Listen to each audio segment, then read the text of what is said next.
शंकराचार्य जी का आगे है। ये सब महाप्रभु जी के परिकरों की ये भजन स्थली है, उनकी पदानुभूत भूमि है। तो अभी हम लोग ऐसे ही महाप्रभु जी के एक निजजन, शिला प्रभुपाद जी के एक निजजन, हमारे रूपांतर गुरुवर्ग के भजन स्थान पर हम लोग आए। देखो कथाएं बहुत सारी है, कहने जाएंगे तो अभी कार्तिक परिक्रमा चली जाएगी, कितनी सारी उनकी कथाएं हैं।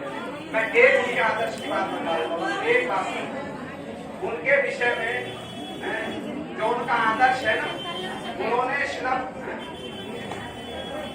शिला प्रभुपाद जी का बहुत विशेष मनोवेष्ट पूर्ण किया है। इसको जानने की चेष्टा करना, बार बार सुनते भाई मनोवेष्ट पूर्ण किया, मनोवेष्ट पूर्ण किया, मनोवेष्ट पूर्ण किया, मुझको क्या मनोवेष्ट पूर्ण किया ये नहीं पता, ये नहीं पता क्या मनोवेष्ट किया, ऐसे काम नहीं चलेगा। जानने की चेष्टा करो। शिला प्रभुपाद भक्ति सिद्धांत सरस्वती गोस्वामी ठाकुर की वेदांत का गौड़ीय भाष्य जो है ना, उसका प्रकाशन करना और रूपानुग विचारधारा के अनुसार प्रकाशन करना। पता ही नहीं है गौड़ीय भाष्य क्या है, वेदांत क्या है। भक्ति स्वरूप सिद्धांत गोस्वामी महाराज जी ने यदि किसी ने उस ग्रंथ को खोल कर देखा हो ना, खोल कर देखने के लिए भी बड़ा सामर्थ्य चाहिए, किंतु यदि खोल कर देखेंगे ना आश्चर्य में पड़ जाएंगे। ऐसा अद्भुत पांडित्य था, साक्षात शुद्धा सरस्वती शिला प्रभुपाद जी से उनको अभिन्न मानने के लिए वो बाध्य हो जाएंगे महापुरुष। इतनी उनकी महिमा है। एक सूत्र की व्याख्या करने गया था तो ब्रह्म जिज्ञासा, वेद वेदांत उपनिषद गीता भागवत रामायण चैतन्य चेतावनी चैतन्य भागवत सब स्थानों से प्रमाण दे दिए एक सूत्र को स्थापित करने के लिए। ऐसे ऐसे विचार लोग दांत के नीचे उंगली दबा देंगे, आश्चर्य में पड़ जाएंगे कि बलदेव विद्याभूषण प्रभु जी ही क्या दोबारा टीका लिख रहे हैं, जिन्होंने देखा उनके द्वारा लिखी टीका को। इतना अद्भुत पांडित्य था, केवल टीका नहीं, वेदांत की नहीं, 11 जो उपनिषद है उन पर भी उन्होंने जो भाष्य लिखा है, अनुभाष्य इत्यादि मध्वाचार्य जी के भाष्य की जो उन्होंने व्याख्या की है, क्या अद्भुत पांडित्य था उनका, क्या अद्भुत पांडित्य। एक एक प्रभुपाद जी के आदर्श में अनुप्राणित, हमारे गोस्वामियों के आदर्श में अनुप्राणित। उनका नाम ऐसे ही नहीं दे दिया, भक्ति स्वरूप सिद्धांति गोस्वामी महाराज। जब उनके विचार को देखेंगे तब समझ में आएगा भक्ति स्वरूप सिद्धांति नाम की कितनी महिमा, कितनी महिमा। एक घटना बताता हूँ उनके जीवन की, प्रैक्टिकल घटना, मेरा चर्चा क्या करें पल्ले नहीं पड़ेगा। उनके जीवन में एक घटना बताता, सनातन गोस्वामी जी के विषय में हमने सुना है। सनातन गोस्वामी जी के पास में एक ब्राह्मण आए थे ना, कौन से ब्राह्मण आपको कैसे पता होगा, आपको बताना पड़ेगा कौन ब्राह्मण है। एक ब्राह्मण काशी से आए, उनकी पुत्री का विवाह होना था, बड़े निर्धन ब्राह्मण। शिव जी ने बता दिया वृंदावन में एक बाबा बैठे, उनके पास चले जाओ। ब्राह्मण आए काशी से वृंदावन, सनातन गोस्वामी जी के चरणों में गिरकर प्रार्थना की, बाबा हमारी पुत्री का विवाह होना है, कोई सहायता कर दो। सनातन गोस्वामी जी कहते भैया हमको बाबा की क्या सहायता करें, नहीं कुछ करना पड़ेगा, शिव जी ने इतनी दूर से भेजा है। अच्छा देखो यहाँ पास में कूड़े घर में हमको एक पारस मणि मिली थी, हमने फेंक दी, देखो तुम्हारे तुमको मिल जाए, तुम्हारा काम हो जाएगा। ब्राह्मण बड़ा प्रसन्न दौड़ दौड़ गया, ढूंढा, पारस मणि मिल गई। सनातन गोस्वामी जी के पास में आया, प्रणाम किया, अरे बाबा पारस मणि मिल गई, कहते तुम्हारा काम होगा, हाँ हो जाएगा, जाओ बेटी का विवाह करो। थोड़ी आगे गए ब्राह्मण, जाकर मन में विचारा ये कैसे बाबा, जिन्होंने पारस मणि को कूड़े में फेंक रखा है, ऐसे बाबा कहाँ मिले। वापस आगे सनातन गोस्वामी जी के पास, कहा प्रभु आपके पास में अवश्य इससे कोई और दुर्लभ धन है, हाँ है, लोगे खा लेंगे, इस पारस मणि को जमुना में फेंको। फेंक दिया, जब फेंका तो उनको नाम चिंता रूपी मणि थी। ये सनातन गोस्वामी जी का आदर्श है।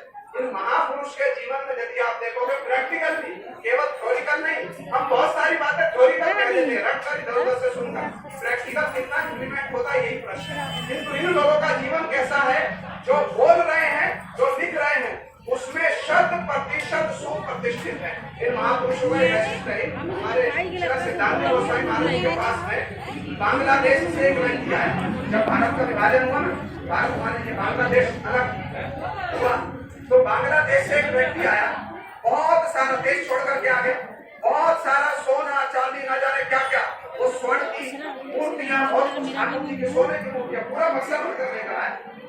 और नवदीप में आया, कलकत्ता है, फिर नवदीप आया, और उनके मन में आया कि मैं किसी साधु का चरणाश्रय लूंगा। बांग्लादेश से आया, बड़ा धनी करके सोना चांदी खरीद लाया, पूरा देश छोड़ना पड़ा तो 71 में जब पार्टीशन हुआ, पूरा सब अपना सामान लेकर के आए। भाग्य क्रम से महाराज जी के पास में पहुंच गए, और महाराज जी के पास में पहुंचकर कुछ उनके चरणों में रख दिया, शिला सिद्धांत गोस्वामी महाराज के चरणों में, और उससे कहते हैं महाराज जी मैं अपना आपका चरणाश्रय ग्रहण करूंगा, और ये सब कुछ आप अपनी सेवा में ले लीजिए। महाराज जी कहते हैं हमारे चरणाश्रय ग्रहण करोगे, बड़ा गंभीर उनका आवाज सुनना कभी, अभी देव में है, जब आवाज सुनोगे ना इतना शासन था उनका, देखने से भाई लगता था, इतना शासन, क्यों? उस शासन में स्वयं सुप्रतिष्ठित है, उनके सामने बात करने की हिम्मत नहीं होती। जिनका अभी नाम बता रहे हैं मुझे बात भक्तिरंजन सागर महाराज जी, वो जब मठ में आए थे ना उनका नाम था श्री नित्यानंद। ये भी एक बड़ी विचित्र बात है, महाराज जी के मठ में आते थे वो सबके नाम में आनंद है, रसानंद, नित्यानंद, भावानंद, सबके नाम में आनंद ही आनंद है। वो जब महाराज जी मठ में आए ना उनका नाम था नित्यानंद। उन्होंने एक दिन खाली गैलरी से बाहर झांक दिया, बालकनी से बाहर झांक दिया, सड़क पर हाजरा रोड पर कलकत्ता में मठ है महाराज जी, वहाँ शिला सिद्धांत गोस्वामी महाराज जी बैठे थे, जो अभी मठ के प्रेजेंट आचार्य शिला भक्तिरंजन सागर गोस्वामी महाराज जी, उन्होंने ब्रह्मचारी अवस्था में बालकनी से नीचे झांक दिया। शिला सिद्धांत गोस्वामी महाराज ने देख लिया, दूर से बालकनी से नीचे झांक रहे, देखकर कहते नित्यानंद तुम्हारी व्यवस्था कर, तुम्हारी व्यवस्था कर रहा। उन्होंने बालकनी में जाली लगवा दी, जाली लगाओ बालकनी में, पूरा ढक दिया, कोई नीचे ही ना झांक सके, किसी को निमंत्रण में नहीं जाने देते, इतना शासन, इतना उनका शासन था। वो व्यक्ति आया सारा सोना चांदी दे दिया, इतना ढेर सोना चांदी हमारे सामने रखते, हमारी अवस्था क्या होगी? दीक्षा हरिनाम की बात बाद में करेंगे, पहले इसका मूल्य कराते हैं, इसका मूल्य क्या पहले वो देखते हैं। हमारी अवस्था ये है, वो आए सब कुछ रख दिया, कहते आपके चरणों का आश्रय लेना, कहते आश्रय लोगे? हाँ, तो ये काम करना पड़ेगा, क्या? ये जितना कुछ है इसको पहले गंगा में फेंकाओ, ये जितना सोना चांदी लाए हो ना हम अपना आश्रय देंगे, इसको जाकर पहले गंगा में फेंक करके आओ, तब हमारा चरण आश्रय करना। मिलेंगे ऐसे साधु, मिलेंगे ऐसे साधु। उनके पास में बड़े बड़े लोग आया करते थे दीक्षा हरिनाम लेने के लिए, बड़े बड़े लोग आते हम आपको स्थान दे देंगे, ये दे देंगे, बड़ी साधारण सी भाषा में बोल दिया करते थे, हमारे द्वारा आ रहा है ना भाई, हमारे द्वारा नहीं होगा। एक वकील आए कलकत्ता के, बहुत बड़े वकील, उनका चरणाश्रय लेने, उनसे कहते महाराज जी हम आपका चरणाश्रय लेंगे, कहते अरे आप इतने अभिजात उनके इतने पढ़े लिखे हो, मैं क्या करूंगा आपको चरणाश्रय देकर, मेरा चरणाश्रय लेकर आप निराश हो जाओगे। अपने गुरु भाइयों के नाम बता दिए, वहां ले लो, वहां ले लो, वहां ले लो। ऐसे निर्लिप्त साधु, सुखदेव गोस्वामी जी ने ये क्वालिटी बताई है भागवत में, निर्विकल्पत्व। जैसे साधु के मुख से हरि कथा सुनने पर हमारा मंगल होगा ना, संसार की आसक्ति दूर होगी, उस साधु की क्वालिटी क्या है? निर्विकल्पत्व। संसार की किसी वस्तु में उनकी ममता नहीं हो सकती, किंचित से भी नहीं हो सकती। ऐसे ये महापुरुष लोग हैं, जिस बात को कह रहे हैं उसमें सुप्रतिष्ठित है। हम लोग तो इनके वैसे बहुत रेडी है। हमारे गुरु महाराज जी कहा करते थे, जब परम गुरु जी प्रकट हुए ना, सब व्यवस्था उन्होंने कर दी, और गुरु जी इतने भावुक हो जाया करते थे, कहते थे श्री सिद्धांत गोस्वामी महाराज जी ने हमको एक ऐसे सूत्र में बांध दिया जिसमें हम लोग आज भी बंधे हुए हैं। गुरु जी के प्रति तो बड़ा स्नेह था, बड़ा स्नेह। जब भी गुरु जी आते थे ना महाराज जी के पास में, हमारे श्री नारायण गोस्वामी महाराज जी, गुरु महाराज जी के मुख से हमने स्वयं सुना, प्रसाद परिवेशन में तो इतनी उनकी माने क्वालिटी थी। गुरु महाराज जी कहते जब उनके पास में जाते हमको हमारे लिए पहले से रसगुल्ला बनाकर रखते थे, और अपने हाथ से परिवेशन किया करते थे, अपने हाथ से। जब गुरु महाराज जी कहते उनको वृंदावन में मठ लेना था, वो हमारे पास में आए, गुरु महाराज जी स्मरण कर रहे थे, मथुरा में आकर रहे, और हमको साथ में लेकर के गए अपना स्थान देखने के। हमारा पूज्यपाद महाराज जी के चरणों में, और ऐसे निर्भीक वक्ता थे ना। अब ये तो दिग्दर्शन है, क्योंकि हमको आगे जाना है, परिक्रमा होनी है, फिर मठ में बैठ करके ये दिग्दर्शन जो है, इनको जाकर वैष्णव के पास में पूछना क्या मनोभिष्ट पूर्ण किया, कैसे निर्भीक वक्ता थे, बड़ी बड़ी धर्म सभाओं में बिना किसी संकोच के निर्भीक होकर जहां जैसा गए, बांग्लादेश में गए तो मत का खंडन किया, जहां जिस अवस्था में उनको लेना देना नहीं किसी से, कौन सुन रहा है कौन नहीं सुन रहा। महाप्रभु की वाणी बोलनी है तो महाप्रभु की वाणी ही बोलेंगे, उसमें एक कदम भी पीछे नहीं हटेंगे, कोई जीवन में सामंजस्य नहीं किया।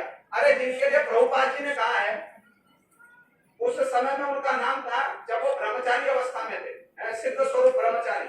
प्रभुपाद जी ने उनके वक्तव्य को सुनकर के जिनके विषय में ये कहा, सिद्ध स्वरूप ने मेरा 1 लाख रुपए का प्रचार किया, 1 लाख रुपए का प्रचार। बताओ अपने गुरु का कैसा उन्होंने मनोभिष्ट पूर्ण किया, परवर्तित काल में भी जो लिख करके उन्होंने मनोभिष्ट पूर्ण किया ना, चिरकाल के लिए हमारे गौड़ीय संप्रदाय की, रूपानुग संप्रदाय की, वो चिरकाल के लिए एक स्थायी सेवा कर गए हैं, जिसके लिए हमारा पूरा संप्रदाय इन महापुरुष का ऋणी रहेगा। हम लोग इनके भजन स्थली पर आए, चरण धूलि को प्रणाम करेंगे, चरण धूलि में लोट पोट खाएंगे, जिससे उनके आदर्श में, उनके विचारों में हम लोग अनुप्राणित हो सके, उनके दिखलाए पद पर हम लोग चल सके, हमारा जीवन धन्य हो जाएगा। और प्रेमानंद